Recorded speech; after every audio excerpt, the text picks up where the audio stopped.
Hello, everybody, and welcome to the Talk of the Town podcast, where each week we bring you valuable insight and information that directly affects our local business community. I'm Danielle Hawley, and I'm the Executive Director of the best Chamber of Commerce around the Fontana Chamber of Commerce, and I'm proud to bring you our Talk of the Town podcast with my awesome co-host, Mr. Carlos Garcia of FYI Technologies. Carlos, how's it going?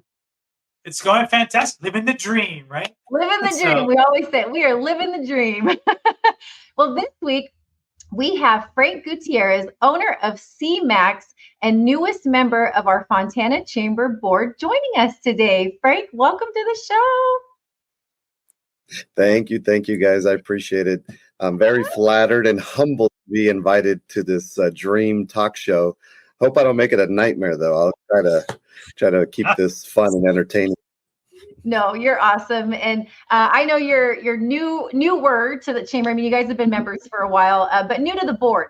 And so my favorite thing about Frank is down for anything. I have thrown so many things at him since he's joined the chamber and come on the board. He's like, yeah, sure. So I appreciate that. And I know you're new to the board, but you got to participate in our installation gala that happened in June, which is our biggest party of the year.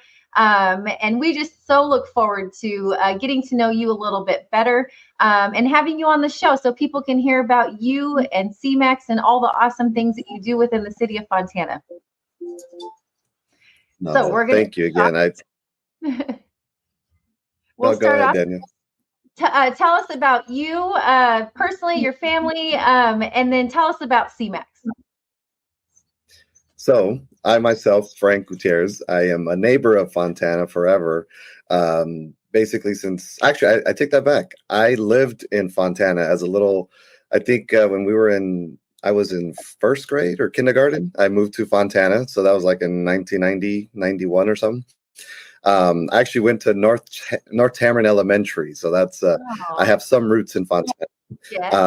About 1995, we moved to Ontario. And so lived there for about 25 years. Basically, from there, I became an Ontario kid. But yeah, so basically, my whole life's been in the Inland Empire. I now live in Eastvale. But yeah, so with myself, I'm now 39 years old.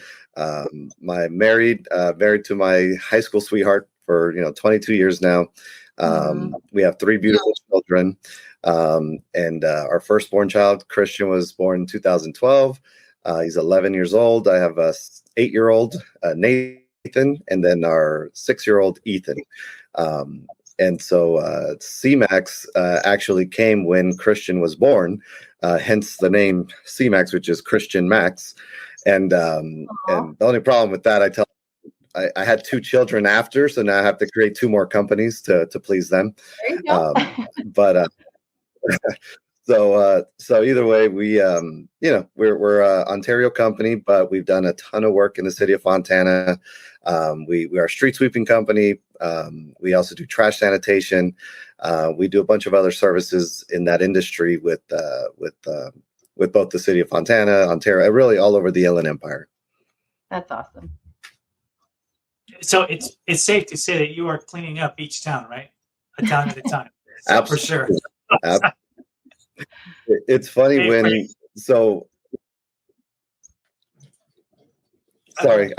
quick with the cleaning services, starting 12 years ago, I've always had OCD with, cleanliness, it's always, my mom always used to say of my 3 siblings, I'm the middle child. I'm the only one that used to clean my room. I'm the only one that would actually have an organized section of the house and all that. And now that's what I do is clean. And so when I go into parking lots, my OCD is flaring when I see a trash can overfilled, when I see, debris in the corners. When I'm with my family, I'm always telling them, oh, I used to power wash the center. I used to sweep. And they're like, we get it. You've cleaned every property in the Inland Empire. So I do definitely take pride in cleaning. That's for sure. So having said that, talk to us a little bit. How did you build a relationship within the business community, specifically in Fontana? So Fontana, it's obviously, such a centralized location in the Inland Empire where we just cross so much paths and really from residential services and trash can cleaning.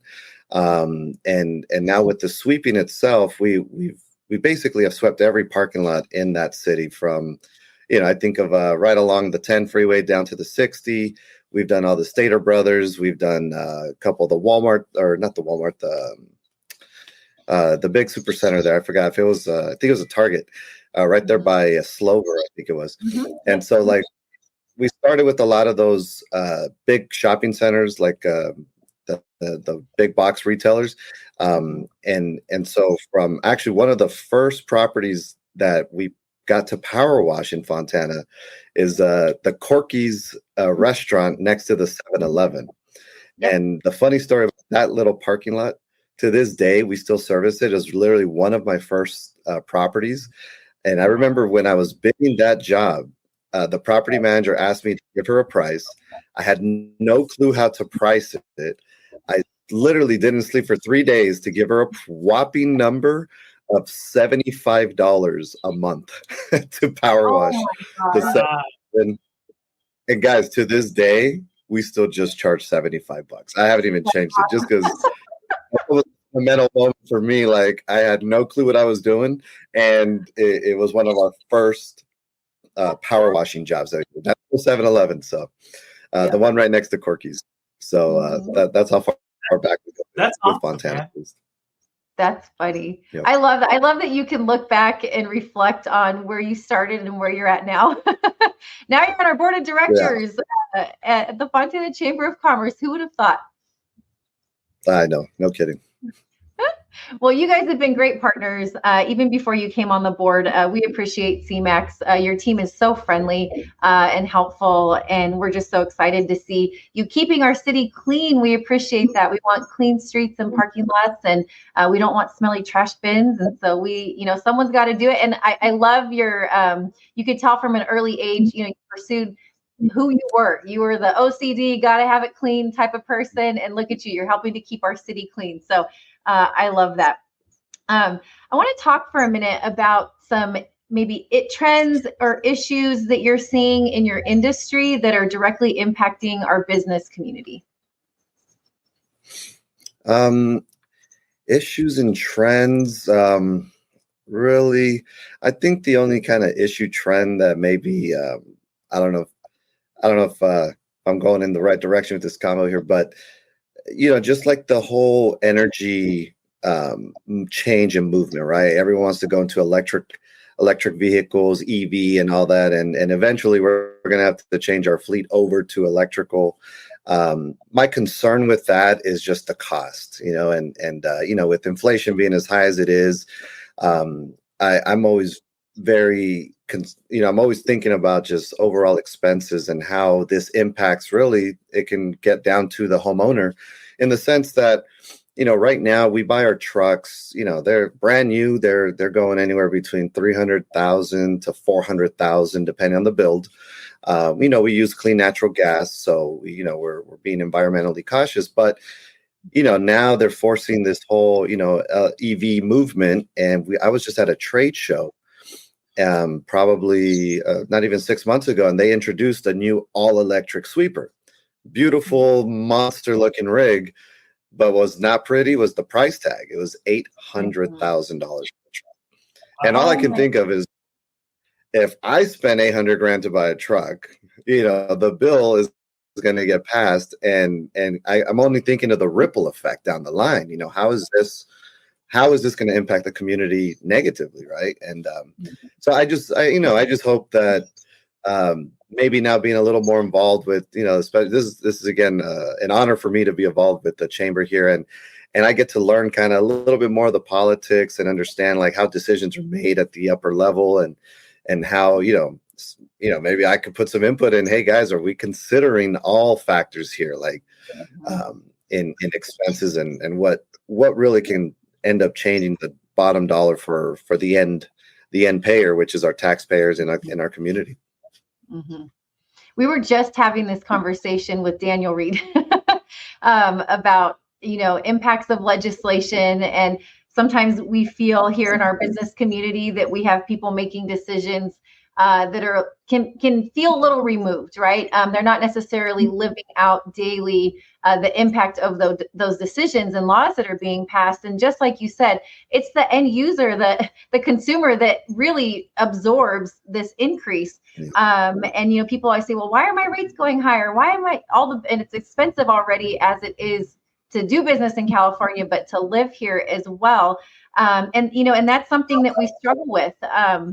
We are very politically involved here at the chamber. We're constantly tracking pieces of legislation that are coming through that we call job killers, right? Or they're just bad bills that just negatively impact our business community. But unfortunately, like with this precedent of going all electric, it's rolling down from the top. So I think we're just having to figure out the in between here of, okay, what are some modification? How can we? It's not practical, right? Let's be honest. We all live in Southern California. We're amazed and nothing to botch our energy companies or anything, but just with the demand on the grid. First of all, let's just talk about that, right? Like, I mean, if we can keep our air conditioning on all summer, we're impressed. Like, we're happy, we're doing good.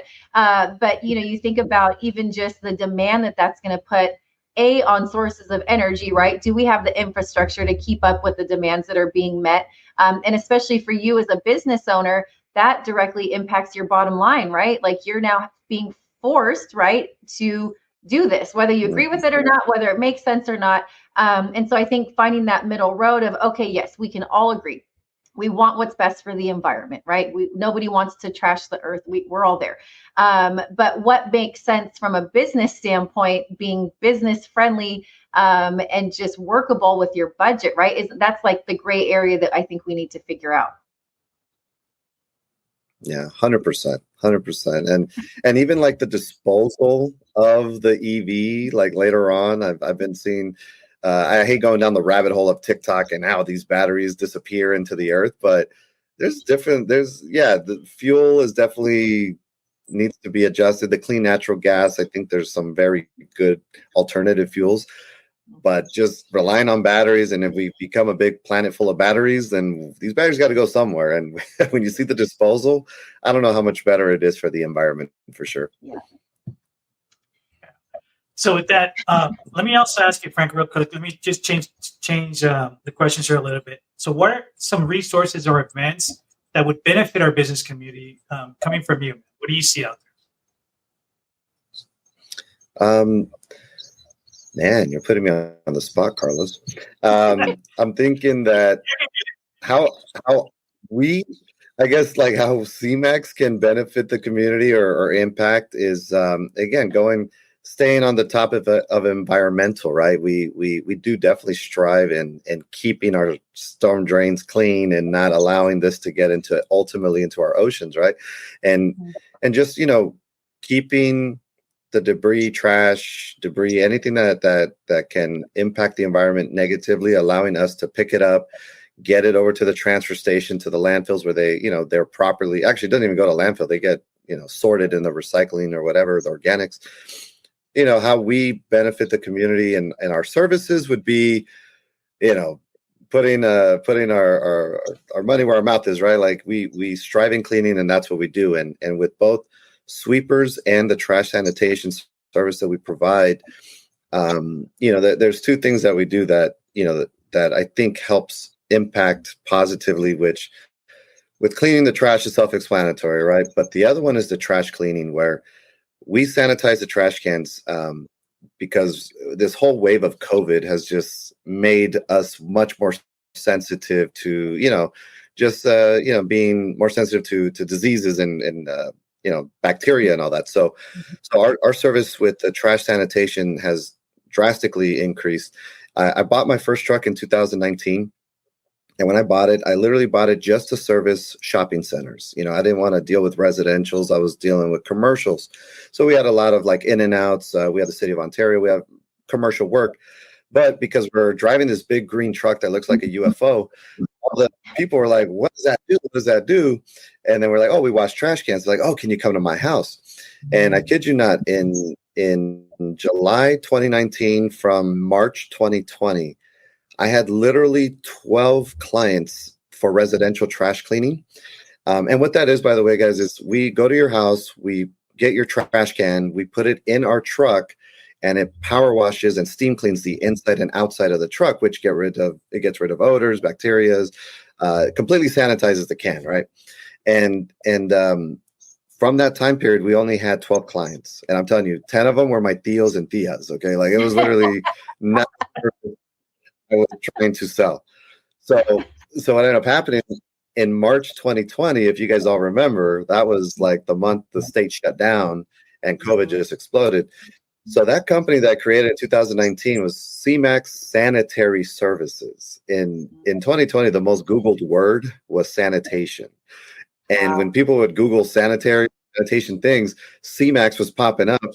And from March 2020 to July 2020, we grew from 12 residential clients, and again, half of them were just family, to 450 clients. And now I think we have over 4,000 clients. And Fontana is one of our biggest cities, Chino, Ontario. A lot of these pocket communities that we have are just, they absolutely love and support this trash sanitation service. And how we impact is properly cleaning these cans. Because most people, when I bought this truck, it was 50-50. People loved it or they hated it. There was nothing in the middle. And they loved it because they're like, I didn't know this existed. Yeah, my trash cans stink. I hate dealing with it. The other people that hate it, they for some reason, I was some like conniving thief stealing, making people pay me $10 to clean their trash cans. And I'm like, no. They're like, I just pour a gallon of bleach in mine and I flip it and throw it onto my yard or down the storm drain. I'm like, you're the problem. Yeah. Wow. Let me put it into my truck that properly disposes, contains all of that, and we drop it into a clarifying station or a gray water wasteline. So that's where the direct impact for the community is. We make sure we can clean the cans and dispose of the stuff properly, and that's what we do with the sanitation service. That's fantastic. And congratulations, man! Too. Yeah. That's a huge accomplishment, man. Thank you. So so CMAX is the parent company, right? And then you've got your sanitation underneath. Can you just break down your structure real quick? Yeah. So in reality, I kind of had it like that, where it was CMAX Commercial got all the work, and then Sanitary just kind of got some from behind. But in reality, our sanitary company is its own entity. So it's CMAX Commercial Maintenance, and then you got CMAX Sanitary. And basically, CMAX Sanitary is what deals with water, basically power washing, anything with trash cans. We've actually been hired by Waste Management to literally sort all their carts, and we do all kinds of basically they'll send us to landfills and they'll have us refurbish 70,000 carts, and literally we'll basically, instead of them having to buy new carts that cost them $60-$70, we're refurbishing them and it saves them, more than 50 to 80% on that. So literally we've just become the go-to guys for trash carts, whether it's delivery, repairs, replacement, washing, anything that has to do with trash cans. That's what CMAX Sanitary does. CMAX Commercial is doing the street sweeping, the porter service, janitorial, anything along those lines, in cleaning parks, cleaning HOAs, obviously now the municipal sweeping. And so I just kind of separated the two to basically have each one have like their expertise in both companies. I love that you found the void in the market, and it kind of just naturally found you too with COVID and everything. So it's fantastic. And we were just so happy. And I know, with Vertec being here in Fontana as well, and I know they're great friends and partners. And Mike also serves on the board. We're like CMAX, and you guys are like, who's CMAX? What do they do? But it's been really interesting to think about this, right? Because I'm the same. Like, well, how do you clean your trash can? I just don't think I really ever thought about it. Hose it off in the driveway or whatever. But that's great. Like you said, being responsible. You saw the need, the void there. and you're filling it, but you're doing it in a responsible way. And so I think, people appreciate that. And, nobody wants dirty streets and stinky trash cans. So we are thankful for you and the services that you provide. Well, we are going to wrap up. Frank, I am so thankful that you came on the podcast. I know that being a new board member, part of my vision is to get people to know our board. I think sometimes they think it's this mysterious group of men and women that are leading the charge here at the chamber, but that's not the case. You guys are hardworking business owners, leaders within the community, and I know you're so busy, but just taking the time out to sit with our listeners, to educate them on what you do and your passion, but really just serving our great city of Fontana and our business community. So thank you. Thanks for being up for the task of popping on the podcast, even though you're fairly new to our community.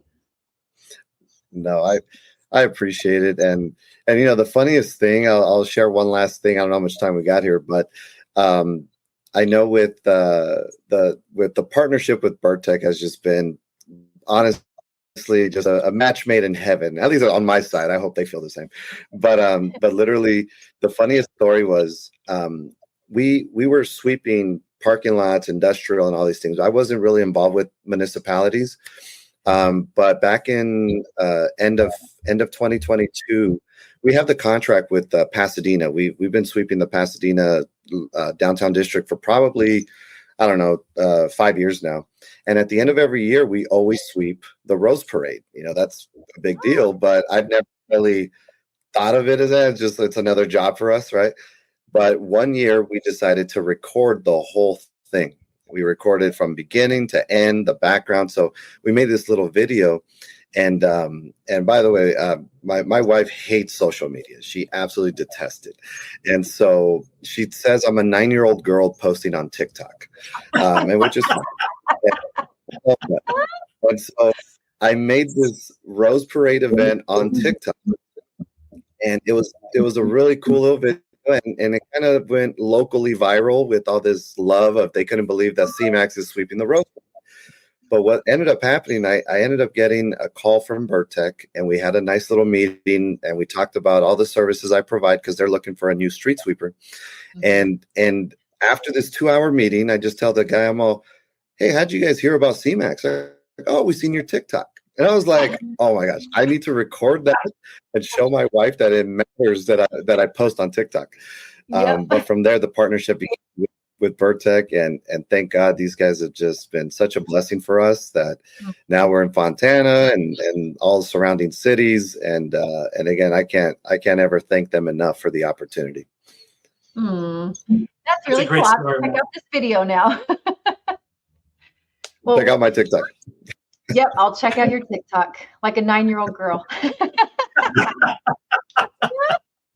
No shame. No, but we appreciate you, Frank. And like I said, I know you're a little newer around here, but just a breath of fresh air. We love what you do. Shout out to Mike from BirdTech for we always have our eyes on some future people like, oh, who could come on the board, and you've just been such a great fit so far. And we're so excited to just see you thrive and prosper here in the city of Fontana. And we wish you all the success. I know if you're partnered with BirdTech, you're going to be just fine. And they're getting contracts all the time, so I'm sure they're going to take you along with them. But just here, we appreciate you keeping our streets clean and just keeping the city of Fontana just the beautiful place that it is. So thank you so much. Thank you for your time today to come on our Talk of the Town podcast. And for those of you that are listening, don't forget, we drop a new episode every Tuesday at 10 a.m. We are on all major streaming platforms as well as YouTube. So you can listen to us, you can watch us. Sometimes, I don't know, if we're more entertaining to watch, I don't know. But we appreciate you guys tuning in either way that you decide to join us each week. And Carlos, once again, thank you for all of your help being our tech guy, making it happen. So until we see you guys next time, have a great week, and we'll see you next Tuesday at 10 a.m.